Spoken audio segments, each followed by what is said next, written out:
Hello dear students, आज के session में हम लोग देखेंगे ईबीआईटी ईपीएस एनालिसिस का हम लोग टेबल कैसे बनाते हैं। फाइनेंशियल मैनेजमेंट में जब मैं आपको थ्योरी पढ़ाता हूं तो वहां पे एक न्यूमेरिकल आ सकता है क्लास 12 बिजनेस स्टडीज में ईबीआईटी ईपीएस कैलकुलेट करने का एक न्यूमेरिकल कभी कभी आ जाता है। इस बार वो मोस्ट एक्सपेक्टेड है कि आपके एग्जाम में आ सकता है। तो सबसे पहले आपको पता होना चाहिए कि ईबीआईटी ईपीएस एनालिसिस की टेबल हमें कैसे बनानी है, कहां से शुरू करना है, इंटरेस्ट में क्या चीज ध्यान रखनी है, टैक्स में क्या चीज ध्यान रखना है, ईपीएस का फॉर्मूला क्या है, रिटर्न ऑन इन्वेस्टमेंट का फॉर्मूला क्या है। तो आइए इस छोटी सी क्लिप में मैं आपको रिकॉर्ड करके दे रहा हूं किस तरीके से हम ईबीआईटी ईपीएस एनालिसिस कैलकुलेट करेंगे। Let's start. देखो, अब जो न्यूमेरिकल हम लोग करने वाले हैं उसके लिए आपको ये टेबल याद होनी चाहिए।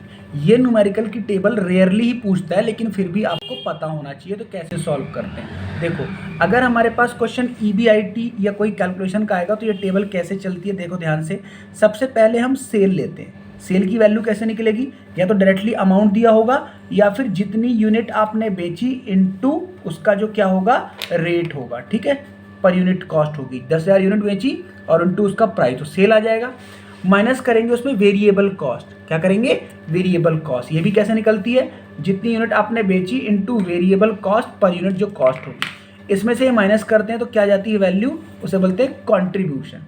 कॉन्ट्रीब्यूशन में माइनस करते हैं फिक्स कॉस्ट। ठीक है, तो हमारा आ जाता है क्या, ईबीआईटी। कुछ लोग ईबीआईटी बोलते हैं और किसी बुक में आपको लिखा मिलेगा PBIT, profit before interest and tax, या कोई बोलते हैं क्या, earning before interest and tax. ठीक है यहां तक। चलो, उसके बाद हम माइनस करते हैं इंटरेस्ट। ध्यान समझो, इंटरेस्ट कब माइनस करेंगे, जब कंपनी के पास क्या होगा, डेट होगा या लोन होगा। और ये किस पे करते हैं, जो भी आपके डिवेंचर होंगे। मानो आपके पास 10 लाख डिवेंचर्स हैं तो उसका रेट दिया होगा 10%, 8%, तो उस 10 लाख पे आपको इंटरेस्ट कैलकुलेट करना है। ठीक है, चलो, इसमें से आपने ईबीआईटी में इंटरेस्ट माइनस किया तो क्या आ गया आपका, अर्निंग बिफोर टैक्स आ गया। फिर आप टैक्स माइनस करोगे, टैक्स का परसेंटेज दिया होगा 40%, 50%, और ये किस पे कैलकुलेट होगा, इस ईबीटी पे। अगर आपका ईबीआईटी 10 लाख है, टैक्स 50% है, तो 5 लाख आपका क्या चला गया, टैक्स चला गया। इसमें से माइनस किया तो ये कहलाता है अर्निंग आफ्टर टैक्स। फिर हम माइनस करते हैं प्रेफरेंस डिविडेंड। प्रेफरेंस कैपिटल अगर आपकी है तो ऐसे लिखा होगा 10% प्रेफरेंशियल कैपिटल, मान लो 10 लाख है, और तो 10% इसका निकालेंगे तो 1 लाख आप क्या पे करोगे, डिविडेंड। ये वैसे 90% क्वेश्चन में आपको नहीं दिया होगा। इसका मतलब सीधा आप कहाँ आ जाओगे, ये earning available to equity shareholder. अब सारा पैसा किसका है, इक्विटी शेयर वालों का। ईएटी में क्या माइनस किया, प्रेफरेंस डिविडेंड, तो सारा पैसा किसका बचा, earning available to equity shareholder. अब ध्यान समझो, इसको हम डिवाइड करते हैं number of share. Number of share कौन से वाले लेने हैं, सिर्फ इक्विटी शेयर। और नंबर ऑफ शेयर कैसे आते हैं, जितनी आपकी इक्विटी शेयर कैपिटल का अमाउंट है उसको आप किससे डिवाइड करो, उसकी नॉमिनल वैल्यू से, या फेस वैल्यू बोलते हैं। जैसे मान लो शेयर की वैल्यू 10 होती है और मान लो 10 लाख का अमाउंट है, तो कितने शेयर आ गए आपके पास, 1 लाख शेयर आ गए। उससे डिवाइड करोगे तो आपको क्या जाएगा, ईपीएस। तो हमें ईपीएस तक निकालना होता है। अब याद रखो, कभी कभी तो क्वेश्चन आपका सेल से शुरू होगा, लेकिन मोस्टली 12th में हमारा क्वेश्चन ईबीआईटी शुरू होगा। ईबीआईटी आपको गिवन होगा। ठीक है, तो ईबीआईटी से आपको ईपीएस तक निकालना है। कभी कभी एग्जाम में ना आपसे ये फॉर्मूला पूछता है, वो ये फॉर्मूला कैलकुलेट करने को बोलता है क्या, रेट ऑफ रिटर्न। एक कंपनी का रेट ऑफ रिटर्न कितना है, तो कैसे आएगा रेट ऑफ रिटर्न, इसका फॉर्मूला क्या होता है, profit after tax divide by equity share capital into 100। जो भी आपका यहाँ से पैट आएगा, ईएटी को मैंने पैट लिख दिया है, इक्विटी शेयर कैपिटल से डिवाइड करना है इनटू 100, जो भी परसेंटेज आएगा वो आपका क्या जाएगा, रेट ऑफ रिटर्न। इसके न्यूमेरिकल आपको करना है। ठीक है, डेटा आपको दिया होगा, आपको सिर्फ सॉल्व करना है। अब मैं आपको गिवन डेटा से न्यूमेरिकल करा देता हूँ। ठीक है,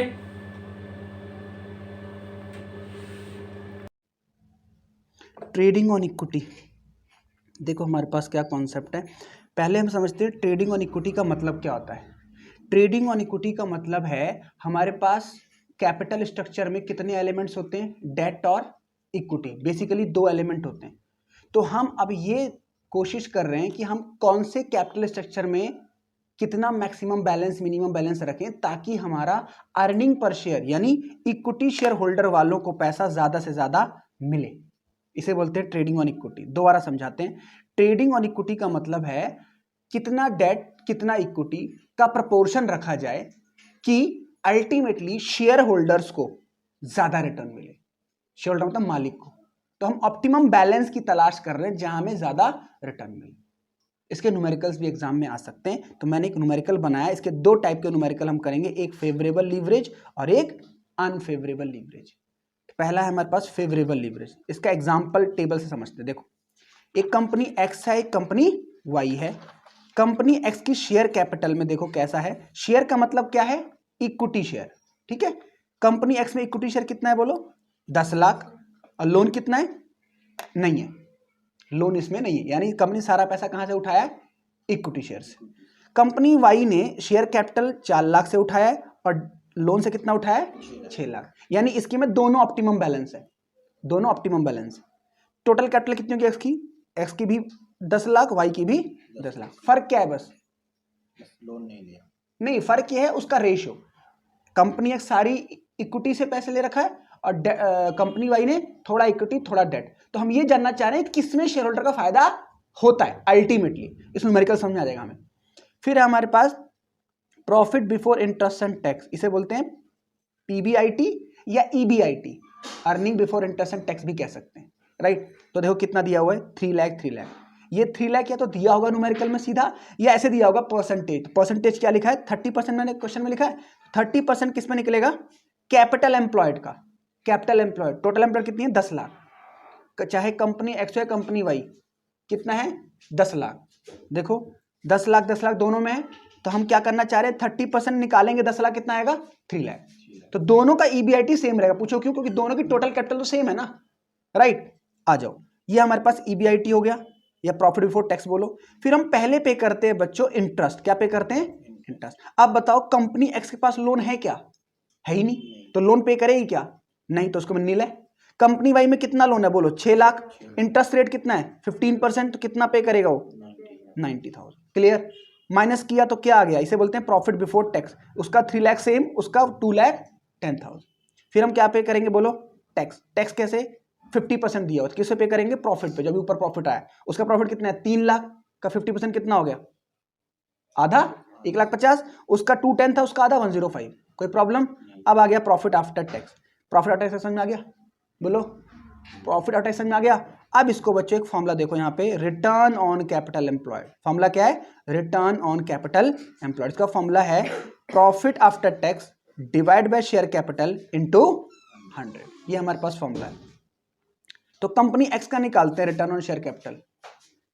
देखो क्या है, company x 1.5 lakh divide by 10 lakh. ये 10 लाख क्या है पता है, टोटल कैपिटल नहीं, इक्विटी शेयर कैपिटल, क्योंकि कंपनी एक्स की टोटल इक्विटी थी। ऊपर देख लो टेबल में, कंपनी एक्स का सारा पैसा कहां से था, इक्विटी से। तो फॉर्मूला मैंने क्या लगाया, profit after tax share capital, share मतलब इक्विटी शेयर। तो 150 डिवाइड बाय 10 लाख इंटू कितना आ गया, 15%। कंपनी वाई में कितना था पैट, प्रॉफिट आफ्टर टैक्स कितना, 105 डिवाइड बाय 4 लाख इंटू 100। बताओ किस में परसेंटेज ज्यादा आ रही है, कंपनी। इसका मतलब क्या हो पता है, कैपिटल स्ट्रक्चर में डेट रखने पे रिटर्न ऑन शेयर होल्डर ज्यादा आता है। एक कंक्लूजन तो ये निकला ना, अगर हम क्या करें अपनी कैपिटल में डेट एलिमेंट रखें तो हमें अल्टीमेटली रिटर्न शेयर होल्डर को ज्यादा मिलती है। लेकिन ये तब मिलती है बच्चों, वापस जाओ क्वेश्चन पे, ये तब सिचुएशन पॉसिबल है जब देखो आपका आरओआई कितना है, रिटर्न ऑन इन्वेस्टमेंट कितना है 30%, और आपका इंटरेस्ट पेमेंट कितना है बच्चों, यानी आपका इंटरेस्ट ज्यादा है या अर्निंग ज्यादा है, अर्निंग ज्यादा है, अर्निंग 30% है और इंटरेस्ट पेमेंट कितनी है 15%। तो ये तब पॉसिबल है, यानी अगर आप अर्निंग रेट ज्यादा रखते हो और इंटरेस्ट कम पे करते हो तो वहां पे आपके शेयर होल्डर को रिटर्न ज्यादा मिलेगी, जिस केस में डिवेंचर होंगे या डिवेंचर ज्यादा होंगे। अगर हम एक और इसमें एग्जांपल लेते ना कंपनी जेड की, और उसमें डिवेंचर बढ़ा देते, डिवेंचर मतलब कितना ले लेते उसमें, मान लो 6 लाख से ज्यादा 8 लाख ले लेते, बाकी 2 लाख इक्विटी, तो पता है किसमें सब ज्यादा आता, कंपनी जेड में ज्यादा आता, क्या, रिटर्न ऑन शेयर कैपिटल। समझ में आया, इसे बोलते हैं फेवरेबल लीवरेज। क्या बोलते हैं, favourable leverage is a situation where return on share capital will be higher, in that case where debenture element will be higher. सही बोला मैंने, क्लियर। ये हमारा हो गया एक numerical EBIT EPS analysis and the concept was trading on equity. चलिए ये न्यूमेरिकल देखते हैं। मैंने इसमें 3 केस लिए हुए हैं, आपको बस ये न्यूमेरिकल ध्यान से समझना है, फिर आप अपनी बुक के सारे क्वेश्चन को आराम से कर लोगे। देखो पहले मैंने लिया हुआ है कंपनी 1 है, 2 है, 3 है। शेयर कैपिटल हमारे पास है, पहले केस में 10,000 शेयर 10 रुपये के, दूसरी कंपनी में 20,000 शेयर्स हैं 10 रुपये के, और तीसरी कंपनी में 15,000 शेयर है 10 रुपये के। पहली कंपनी ने 10% का लोन लिया हुआ है, ₹2 लाख है, ये ₹3 लाख है, और इस कंपनी ने लोन नहीं लिया हुआ। ठीक है, अब क्वेश्चन में आपको EBIT दी होगी, तो EBIT का मतलब होता है earning before interest and tax, और इसी को कोई लोग बोलते हैं कहीं कहीं बुक में profit before interest and tax. मैंने इसको हर केस में 70,000 का अमाउंट लिया हुआ है। अब सबसे पहले यहाँ से जो मैंने आपको अभी समझाया था वो हमें वही तरीके से हम लोग शीट को आगे कंटिन्यू करेंगे। देखो, सबसे पहले हम लोग क्या माइनस करते हैं, इंटरेस्ट, और इंटरेस्ट किस पे होता है, लोन या डिबेंचर पे। अब जिस कंपनी में लोन या डिबेंचर होगा उसमें हम पे कर देंगे। तो पहले केस में 2 लाख का 10% 20,000, दूसरे केस में 3 लाख का 10% 30,000, और तीसरे केस में लोन था ही नहीं तो कोई भी लोन पे नहीं होगा। तो हमारे पास ये क्या आ जाएगा, देखो EBT आ जाएगा। कैसे आएगा, EBIT माइनस इंटरेस्ट, तो ये EBT आ गया 50,000, 40,000, 70,000, दिस माइनस दिस। फिर हम लोग टैक्स पे करते हैं। टैक्स का रेट अगर क्वेश्चन में दिया है तो ठीक है, नहीं तो आपको 50% ले लेना है। तो देखिए, इसका 50%, इसका 50% और इसका 50%। याद रखना है टैक्स किस पे होता है, EBT पे होता है। किस पे होता है बोलो, EBT पे होता है। फिर हमारा आ जाएगा EBT minus tax, EAT earning after tax आ जाएगा। फिर दोस्तों हम लोग माइनस करते हैं प्रेफरेंस डिविडेंड। अगर ये क्वेश्चन में है लाइक प्रेफरेंस शेयर कैपिटल यहाँ पे होगा तो हम माइनस करेंगे, अदरवाइज ये माइनस नहीं करेंगे। तो जैसे मैंने शेयर कैपिटल और डिवेंचर लोन दिया था, ऐसे ही कंपनी में प्रेफरेंस शेयर कैपिटल होगी तभी ये प्रेफरेंस डिविडेंड माइनस होगा, सेम डिवेंचर की तरह। तो इस केस में तीनों में तो था नहीं, तो इसलिए तीनों में 0। फिर दोस्तों ये आता है earning available to equity shareholder, और इसको हम डिवाइड करते हैं नंबर ऑफ शेयर से। तो नंबर ऑफ शेयर मैंने क्या लिए थे, देखो पहले केस में 10,000 शेयर्स, इसमें 20,000, इसमें 15,000, ये मैंने डिवाइड कर दिया तो मेरा क्या आ गया, 25 माइनस 10 2.5, 20 माइनस 20 1, 35 माइनस 15,000 क्या आ गया मेरा 2.33। तो EPS अगर देखा जाए तो सबसे ज़्यादा किस में आया है, इस केस में आया है। ऐसे आपको लिखना है, EPS is higher in case of 1।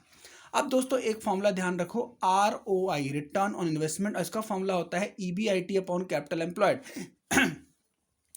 Capital employed में हम क्या क्या लेते हैं, इक्विटी शेयर होल्डर भी लेते हैं, प्रेफरेंस शेयर होल्डर लेते हैं, डिवेंचर होल्डर भी लेते हैं, मतलब जहां जहां से आपने पैसा बिजनेस में लगाया है इनटू 100।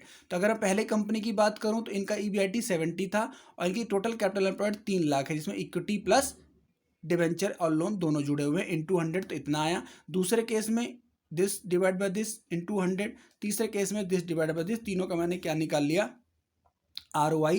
तो ROI की बात को सबसे ज्यादा किस में आ रहा है, तीसरे केस में, ये आपको लिखना है। ठीक है, अब नेक्स्ट कॉन्सेप्ट समझो बच्चों, लिवर्ड फर्म और अनलिवर्ड फर्म क्या होता है। लिवर्ड फर्म का मतलब होता है जिस कंपनी के कैपिटल स्ट्रक्चर में डिवेंचर या लोन एलिमेंट है उसे हम लिवर्ड बोलते हैं। तो अगर मैं इस केस की बात करूं तो इसमें कंपनी 1 और 2 लिवर्ड है और ये कंपनी के पास डिवेंचर लोन नहीं है, इसे बोलते हैं अनलिवर्ड फर्म। नेक्स्ट देखिए, फेवरेबल लीवरेज और अनफेवरेबल लीवरेज, ये न्यूमेरिकल भी आ सकता है, थ्योरी भी आ सकती है, ध्यान समझो।